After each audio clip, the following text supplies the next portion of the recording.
Peak Wealth Management proudly presents the Trust the Plan podcast with Nick Hopwood and Jim Pilot, where we believe by providing education and guidance, we can help you retire with peak confidence. Now, here are your certified financial planners, Nick and Jim. Welcome everyone to the Trust the Plan podcast. I'm Nick. And I'm Jim. And we're on to episode 196 today. We're talking about tips again.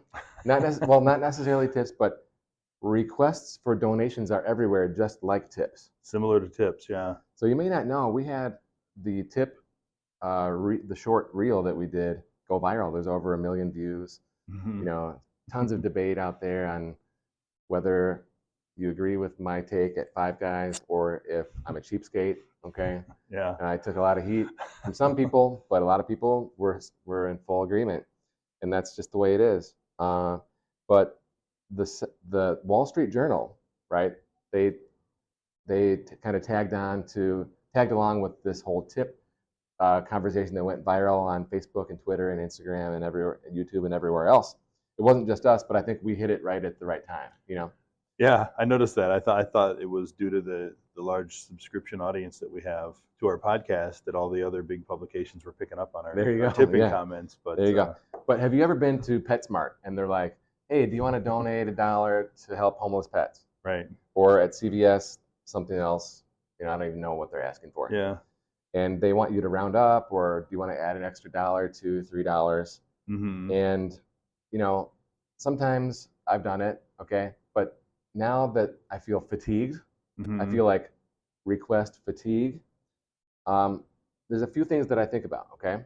And bring on the comments here, okay? Mm-hmm. Number one, I don't necessarily trust that the money is going to where they say they are, okay? Yeah. All right? Call me crazy. No, I don't think it's crazy at all. I don't know how you can't help but they say, you know, round up to support education. Well, what does that mean? What education are we supporting? Is it our local school district? Is it like, are they sending money to Ukrainian school district? I don't know where it's going. Number two, when I make a charitable contribution, one thing that's very important to me is the tax deduction, mm-hmm. the tax write-off. Well, if I make a $1 donation, you know, I'm going to save 30 cents on taxes or whatever, but I'm really not going to, because I'm not going to keep the receipt. Yeah. Okay. I'm not going to keep the receipt, so there's no evidence. And when I call up my CPA, you know, there's no evidence. He's going to say, I want the evidence. Mm-hmm. Okay. So I'm not going to get the tax deduction.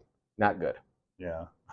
You know what I mean? No, I mean, that makes sense. Yeah. I mean, there's nothing wrong with being charitable, but you want to be, I mean, we talk about all the time, right? How you want to be efficient with your taxes. And that's one of the best ways to do it. That's right. So let's contrast. In the past, I've gone to Bush's or Kroger here in Southeast Michigan, and they'll have like a brown grocery bag with food in the bag, all bundled up, and it's like, donate $10, and this bag of food goes to someone in need. I'm like, done. Yeah. Right? It's tangible. I can see it. I can trust that it's going to get delivered. Mm-hmm. I can feel like there's no extra middleman taking fees and extra costs. Like, I'll do that all day long, okay? Yeah, I haven't seen that one, but I like the sound of that a lot more, just for like the reasons you said. But I've also been to Kroger, where instead of having that tangible bag there, there's like this little ticket, like a little coupon that you scan, and it adds $10 to your bill. And I'm like, well, where's the food? Where's the bag, right? Like, how can I trust that this is actually going to get done, right? Mm-hmm. Like, it's the you know how it is factor, right? Yeah. They just keep the $10, they put it over there, and it sits there for a year. It sits in a fund somewhere. That's right. Yeah. I don't like it. Now, let's take it one step further here, and let's talk about our restaurant ticket, our restaurant bills. Okay. Mm-hmm. You read an article about an LA restaurant recently. Yeah, it was an LA restaurant that basically just said our employees want health care, and I don't know, they can't afford it, they don't want to pay for it, so they're going to surcharge all the customer bills 4% to help subsidize their employees' health care. Interesting. Yeah. Right. Why not raise the price of the bill of each item by 4%? Yeah, you can do that. I don't like the nickels and dimes. Right.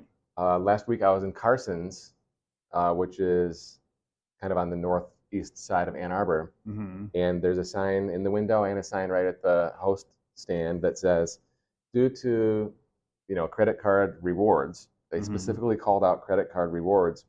They're adding a 3% surcharge to every bill, even if you pay in cash. Oh, really? Yeah. Huh.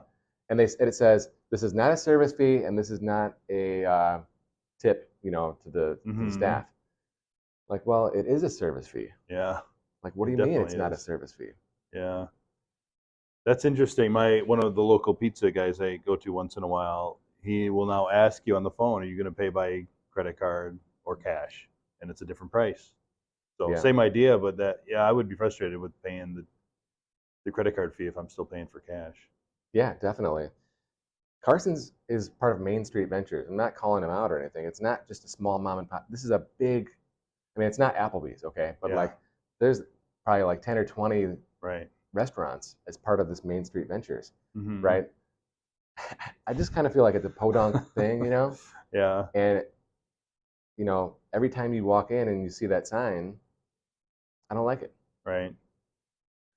No, nickel and diamond, stuff like that is never doesn't tend to go over well. Yeah. All right. So we've got the tips, the donations, the service fees, the healthcare. Yeah. Right. When will it end? Yeah, it's true. I mean, it's just like you said. I like the word you use, fatigue, right? Because we've Yeah. seen it so much now that it's just like, all right, I don't want anything to do with any of it.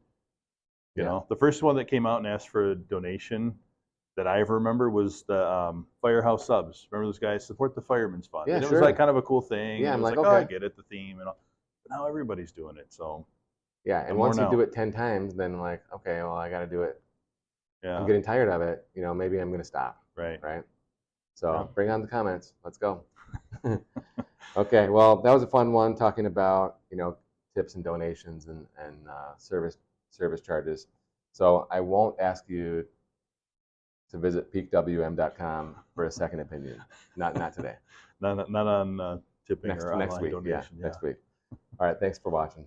Peak Wealth Management thanks you for watching and listening to the Trust the Plan podcast, featuring certified financial planners Nick Hopwood and Jim Pilot. If you enjoyed our program, please subscribe and share. If you'd like to learn more about our services, please visit peakwm.com. peakwm.com today. See you next week.